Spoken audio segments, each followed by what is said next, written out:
Hey everyone, I'm Alfred Edmond Jr., Senior Vice President and Executive Editor at Large at Black Enterprise. Welcome to the latest edition of Chasing Success. I've been looking forward to this conversation because it's really going to showcase the things that Black Enterprise is about, showcasing Black excellence in corporate America and wealth creation for Black people. So this is really going to be a great conversation. Welcome to this conversation, Barry Simmons, Managing Director for Wealth Management in the East Division of JPMorgan Chase Bank. Just man, I'm overwhelmed to some degree. Oversees 1,400 financial advisors in nearly 1,500 branches in charge of the whole eastern part of the United States. Welcome to the show, Barry. Thanks for coming on. Thank you, Alfred. It's absolutely a pleasure to be here, and I look forward to our dialogue today. So you assumed this current role in July. I mean, right in the middle of everything that we're going through right now as a nation, as a world, as a global pandemic. What did it mean to you? You've been in Chase for a long time, in leadership roles in a long time, but what does it mean to be one of three people who's overseeing this area of Chase Wealth Management? Listen, it really is special. I understand the importance of this job, the opportunity, the significance to impact so many people across JPMorgan Chase, as you talked about, the 1,000 plus people that I have the fortune to lead. I understand and take that responsibility very seriously. But one of the best pieces about this job is I actually think wealth management and the job that I'm in right now, it's a noble profession because we are helping people. We are helping clients. We're giving them the ability to create wealth creation. And that way they can hopefully create generational wealth and better their families. And there's nothing better than helping people make the most of their money so they can make the most of their lives. And everyone on our team truly believes that. And I think JPMorgan Chase, as one of the leading companies in the world, has a great reputation and ability to build relationships in order to allow that to happen. Yeah, I sense just from everything I've learned about you so far that this is, yes, it's a career, it's a profession, but there's a sense of mission that you seem to bring to what you're doing. I know you're co-chair of JPMorgan Chase's Black Executive Leadership Forum. You're a big supporter of the Advancing Black Pathways program that our audience knows a lot about through Black Enterprise.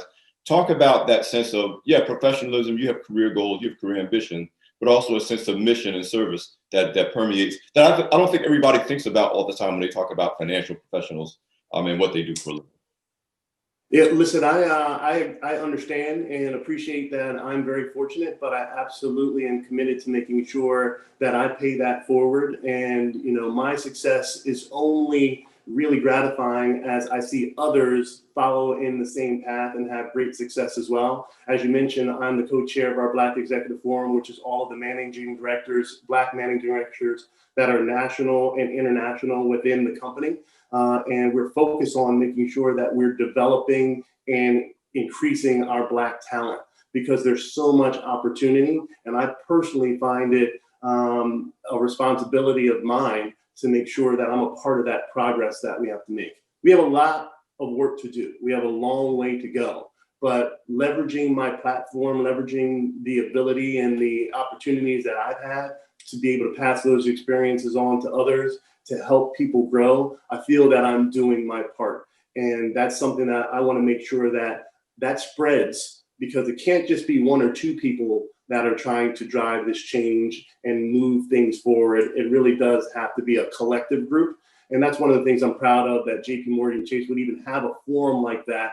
And I'm very fortunate to lead that allows the Black community to come together to help others, but then also to educate, Alfred, educate those that are not in the Black community. So when we talk about this forum, we have access to our senior leaders across the firm and introducing them to talent externally and internally, and talking about real issues. We all know this year was very challenging with a lot of the social unrest. We had real conversations, what was happening at dinner tables of Blacks, but also the conversations that were happening at the dinner tables of non-Blacks. And how can we work together to try and change this really world, human race for the better? And, I do find a personal passion in driving that forward as well. You're a living representation of again, the people we try to cover at Black Enterprise that understands that, first Black is not an achievement, it's an assignment. It's telling you that there's some work that you're in a position to do. And I'm really happy to see that it is a passion of yours. in addition to, obviously, you have your own career ambitions that you should be pursuing. But let's jump right into the challenges of the past year. And I'm going to really hit on something that was hitting, I think, many of us over the past year. On the one hand, you have the economic fallout, obviously the health disparities, that the loss of life, that nobody expected, nobody could prepare for, a global pandemic that has impacted our country and the world in ways that no one could have anticipated. And obviously there's economic financial fallout that we all have to deal with. On the flip side, the stock market broke yet another record, hitting 30,000 for the first time. And so you have this, on the one hand, if you're an investor, and we want to talk about in this conversation the importance of being an investor in good times or bad times, you're suffering like everyone else, but then there's a kind of an upside because you are an investor. But if you're a non-investor, you may suffer the downside of the economic fallout, in this case, the pandemic, before that, the Great Recession, before that, the crisis before that. But when the economy recovers, if you're not invested, then you may not have enjoyed. I mean, the last recovery was called a jobless recovery. There was a recovery, but it really benefited investors. Talk to me about your career, your profession, your mission as a leader in a wealth management space for probably the leading company in the nation, if not the world, in the space of wealth management. But the work you're doing to try to help Black Americans in particular, Black people in particular, understand the importance of being invested, being an investor, not just a worker. Being a business owner is important, but being invested is very, very important. Without question. And everything that you just said is part of the journey that we're on, because at the end of the day, Alfred, it's all about education. It's all about education and providing the knowledge and the importance of making sure that the Black community understands how to invest, the importance of investing, the long-term ramifications of investing, and how to make sure that you stay invested through the cycles and through some of the volatility. If you have the ability to stay invested, you need to ensure that you do not have the knee-jerk reactions and making sure that you're pulling out your funds during some of the volatility in the cycle, because that has implications. The other pieces of it is invest early. You're never too young to start investing. You realize that if you invest at the age of 25 versus the age of 35, that by the time you hit retirement, that person that invested at the age of 35 will have half as less as the person that invested at the age of 25, just because of the compounding impact of the investing in the market and growth. And our job and my team is, our focus is to make sure that we're providing that education and that knowledge. And you talk about the Black community in specific, there is a significant disparity.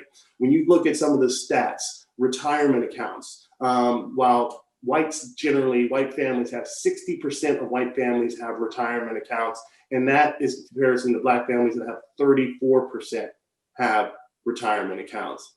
There's other aspects of this that go even deeper when you think about the tax implications. You got to understand about the tax implications that happen when you are investing and really trying to grow your wealth from a portfolio perspective, because it's not just about market performance, it's about how you were treating those tax implications in the accounts that you're leveraging.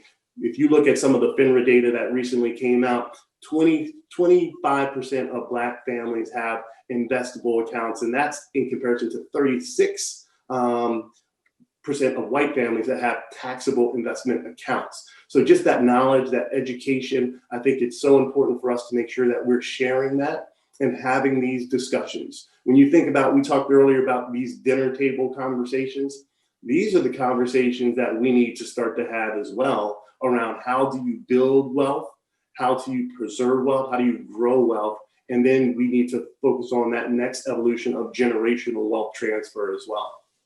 So you're hitting really at the heart of what I really want to focus on in this conversation, which is we're in a crisis, and usually in a crisis, we start to focus more on short-term needs. We focus on survival when the ultimate goal is to thrive. But it's human nature, when you feel threatened, whether that's economically, financially, health-wise, whatever, you tend to sacrifice the important for the urgent. And the urgent has to be dealt with. But one of the messages that we've been trying to communicate all year long at Black Enterprise to our audience is that you have to deal with the urgent, but you can't sacrifice the important. And what's important is multi-generational wealth, your hopes, your dreams, your plans, those long-term things that you may have had to maybe put on the back burner now because of job losses or other things, but it can't get lost. And investing is, to me, falls in that category. You talked about you have to continue to stay the course on your investing because of the long-term implications of disrupting that. I'm looking at my own 401k through multiple crises, quote unquote, over the last, say, 15 years. And it has continued to rise despite that. There's short-term dips, but it continues to rise. So talk about your effort to educate people about not sacrificing the important to the urgent. Yeah, I do want to hit on something you said. I think it's very important. There are short-term needs that have to happen. And again, I don't want to undermine or underestimate the impact that the pandemic has had on so many families. There's been job loss, there has been illness, unforeseen medical bills as a result of that. So you do have to make sure that you focus on ensuring that you take care of some of those medical bills. You reallocate your budget in terms of paychecks. If you are in a position where there is job loss, you've got to start thinking about, how do I make sure I set aside several paychecks in the event that I may have job loss or in the event that my company may have to downsize? We should start thinking about that now before it actually happens. So you're reallocating your assets to build and provide a rainy day fund. So therefore, you're better equipped to handle those unforeseen circumstances. And then when you do that, what you still want to do, you always want to have the mindset to keep the investment portfolio, your retirement, your 401k. I love that you brought that up. You still want to do whatever you can to make sure that that lasts. Too often, people will go to the retirement funds and pull from that first because they figure they have a longer time horizon to achieve whatever objectives they may be. But when you do that, you're only hurting yourself because you're minimizing the compounding effect that you're going to have over the lifetime. So what you want to do is actually try and protect that retirement allocation and those investment opportunities as best you can, and then try and restructure some of your near-term expenses to the best of your ability, again, barring anything that is significant like medical expenses that we talked about. And that's the way we can really start setting ourselves up for success. And then getting back to the education piece of it, understand the rules of what your company may have to offer. Are you fully vested in your 401k match at your employer? Are you taking advantage of all the opportunities that your employer has that may benefit you from a long-term perspective? If you're on a higher end of the wealth spectrum, are you looking at deferred compensation tactics and different things where, again, you're focusing on not only wealth creation and investing, but you're looking at your taxable impact as well, depending on where you are in that spectrum. So you're really giving our audience a really good understanding of what wealth management really is. I mean, I think some people, they just think, well, rich people get other rich people to handle their money, but you're talking about the kinds of planning and thinking and processing that anybody at any level can do, even if they're not necessarily ready to hire a quote unquote wealth manager. Talk to me about what your recommendations are to families in general and investors in particular in the current environment. Like you said, you're juggling these priorities, you're trying to maintain your long-term investing goals, but you also want to maintain what I call a mindset of wealth creation, even in difficult times. What are you seeing, and what are you telling families and households that they should be focused on? Just like we mentioned earlier in the conversation, when I said you are never too young to start investing, there is also never a dollar amount that's too small to start investing. So when you think about all the vehicles, and we at JPMorgan Chase have several of them, if you're not ready to have a full-time advisor that is giving you that service, and there could be fees associated with that, we have online platforms that you can leverage, and you can start to do some investing and really start understanding how the market works, or there's savings and automated features that we can use where you can pull some funds from your direct deposit checking account and move them right into a savings account. So that way you can get into the habits of saving. Saving is a habit that we should be teaching our children. I could tell you right now at JPMorgan Chase, we have a Chase First account, and it is for all young adults and children, and it teaches them how to save. It rewards you when you're doing well, and you can go in there and modify the account and give them rewards to their allowance if they're doing well. But in the same vein, if you're not necessarily doing well, you can start to make modifications to restrict access to certain amounts of funds. We need to start teaching those behaviors, but using the tools that we have available.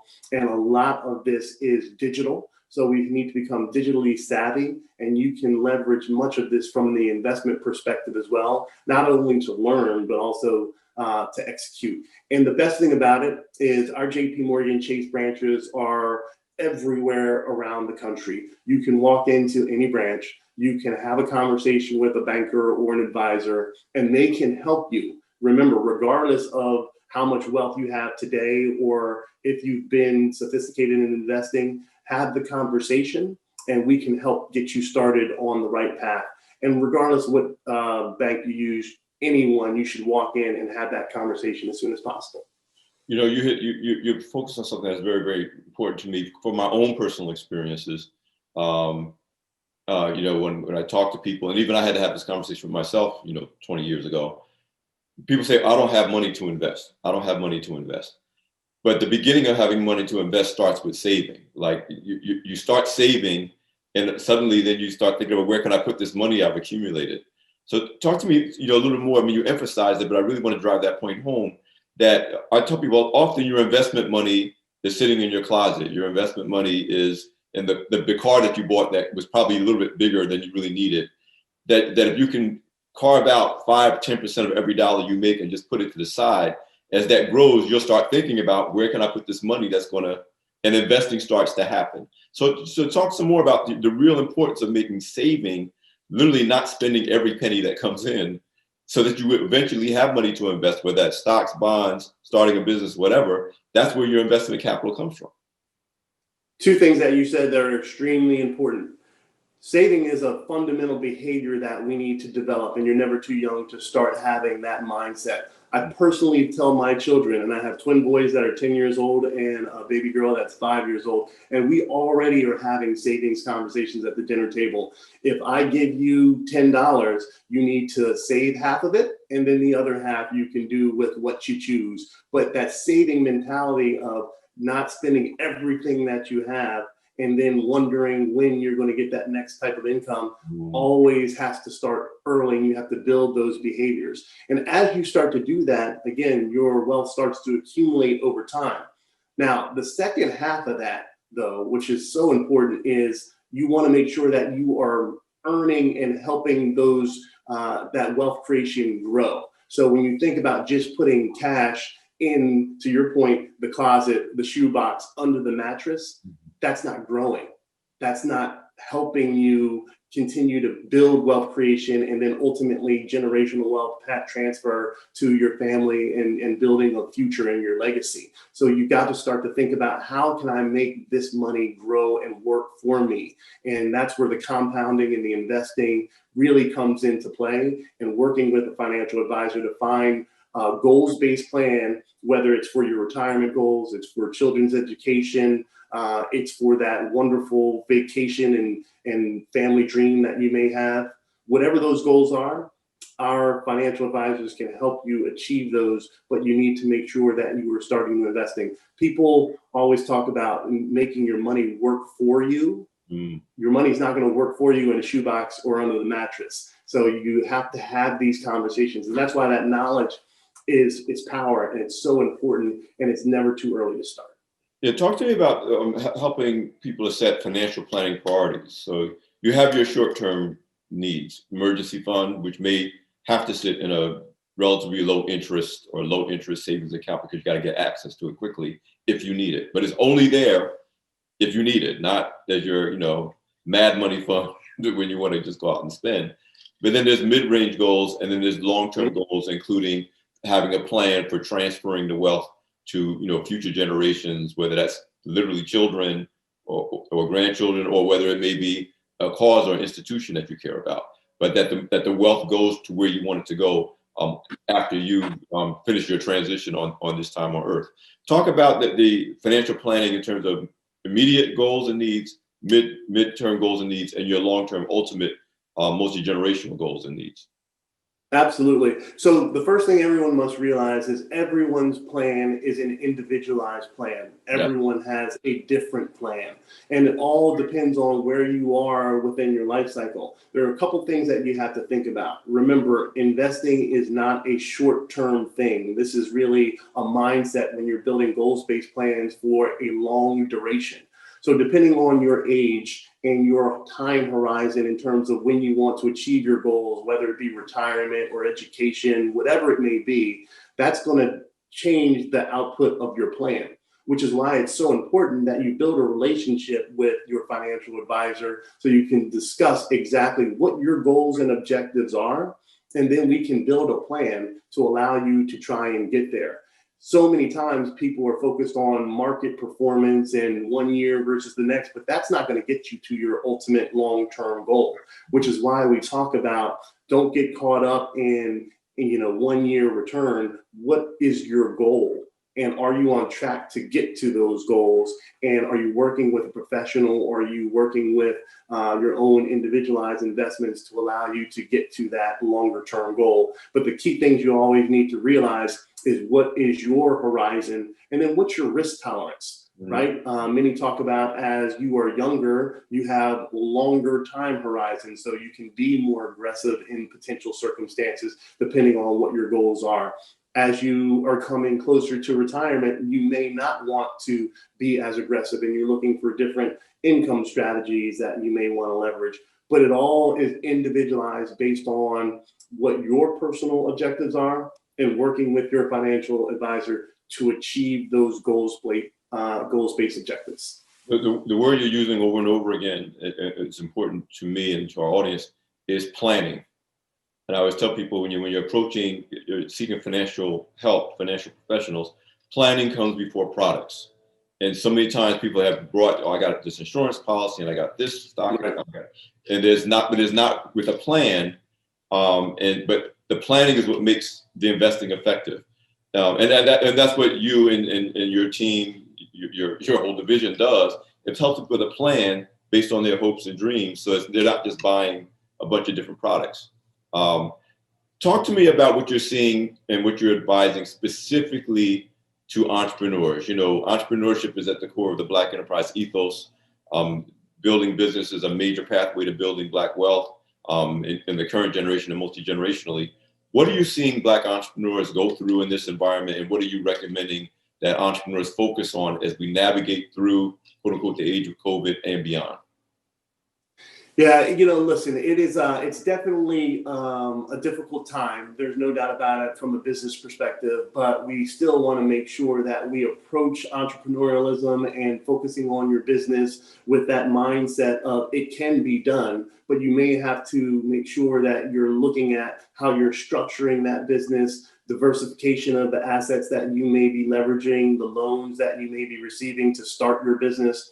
I always tell folks, particularly in this type of environment, find different ways to pay yourself first, because too many times people will get their own assets caught up in the business, and then next thing you know, that business may not do well, and their own personal assets start to be impacted.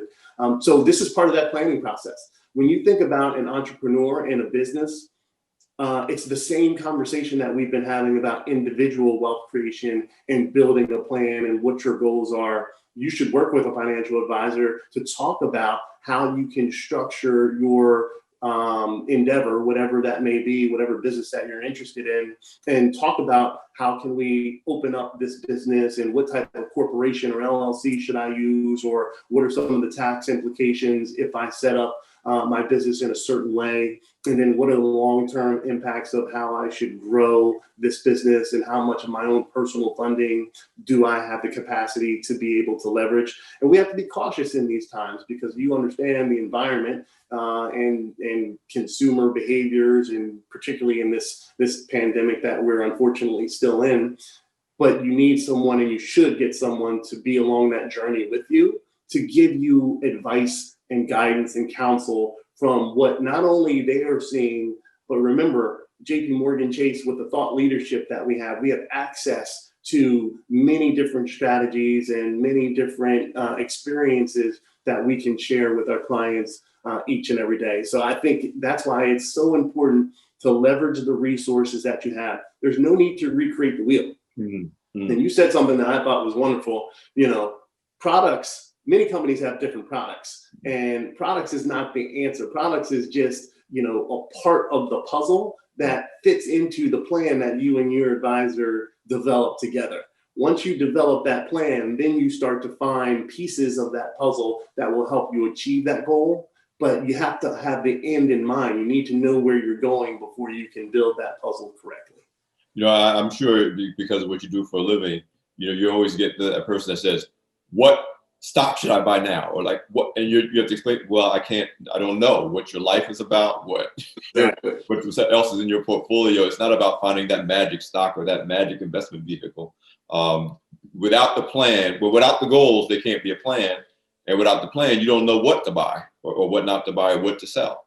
And you're right, when people don't have a plan, that's when they do panic sell, because they're not really focused on the plan. They just, oh my God, the stock is going down or the market's not doing well, I need to dump. In the remaining minutes we have, and I could talk to you for another hour, but in the remaining minutes we have, tell me your thoughts in general about kind of what we can do in this time. This is a unique time in the history of our nation, a unique time in the Black community, for everything we've seen in this year, to talk about, we've been almost forced to pause and reset to talk about, in this case, what it means to advance, to progress. You have the Advancing Black Pathways program at Chase. That's really about how do we move the needle forward to make a more equitable society, and in this case, to close the Black wealth gap, to close the Black entrepreneurship gap. What are your thoughts about what we can do, not just what you can do, but what we all can do to advance that agenda during this really unique time in our history? The first thing I will tell you is we have to keep the conversation going. So the dialogue that we're having today, the platforms that we have right now, leveraging these video conferences, and we've got to keep the conversation going. So even after the pandemic ends, and in an odd way, the pandemic has given us much more visibility and time to have these conversations and the ability to focus on everything that's happening with the social unrest and obviously the racial gap and the divide, particularly from a wealth perspective. JPMorgan Chase, we just announced a $30 billion initiative where we are going to try and advance the racial equity across the divide that we have today. But it's not just one company, it's everyone's voice making an impact. And I think that we have to make sure that we are always having this conversation because the time is now. People are listening, change can happen, and we can't get caught up in the routine of, okay, now once things get back to normal or the spring hits or the summer hits and people get back into their normal routines, that the conversation stops. We have to leverage this opportunity to drive forward and get more voices at the table, having the discussion in aggregate. The one thing that I've always noticed is I think a lot of people were doing good things individually, but there's nothing stronger than when the collective starts to get together and move the needle with a powerful voice. And I'll give you one perfect example, not even in the financial industry. When you saw all of the sports teams come together after the Jacob Blake incident and literally shut down an industry, right? No games were played across an entire sports sector. That creates real change. It wasn't just one team. It wasn't just one sport, but it was athletics in general. And I think that's where we have to come together and start to make sure that we are making change in aggregate because it's the right thing to do for our country, the right thing to do for the world. But we have to make sure that we're bringing people along with us. And it's not about who gets credit for what idea. It's just about doing what's right. And we have the platform, the voice, and the time to really try and drive that change right now. Well, the other thing I want to hit on in terms of your influence within Chase with other Black executives and the executive group that you're co-chair of, and I've heard this from other executives both at Chase and outside of Chase during the past year, is that the window of being able to have these conversations with non-Black people inside the company. Like we've always had these conversations amongst ourselves, for better or for worse, but for the first time in a long time, we can, whether it's Jamie Dimon on down, everybody feels freed up because so often our non-Black colleagues feel like, well, I don't know if I really, I don't want to engage because I don't know if it's safe. For the first time in a long time, you can have conversations with others in the organization from all kinds of backgrounds to say, let's talk about this collectively, for the betterment of the company, for the betterment of our customers, for betterment of the nation. And that's a unique window that I think you're taking advantage of in your leadership role. Talk about what that's been like at Chase.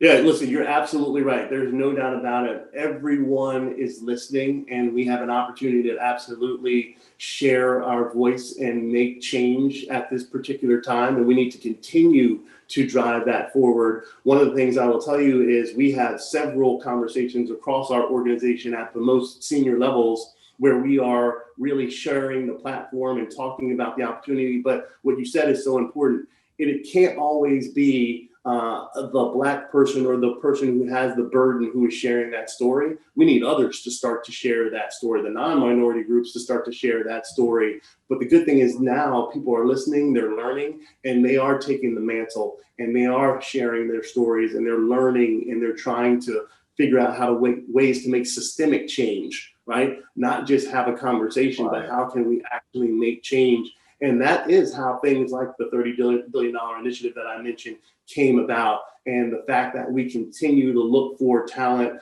in the Black community. And we've seen significant growth in our executive levels at JPMorgan Chase because there is such a feeling of needing to make change. Now's the time to do it. And the voice is there and people are listening, but we have to keep that going. And the best part about it, the other thing I would say, Alfred, is we have to make sure that we're spread across all industries. There are those predominantly not white industries, non-diverse industries. How do we start spreading the talent, spreading the messaging, and communicating within all of those industries? We're doing that in a company.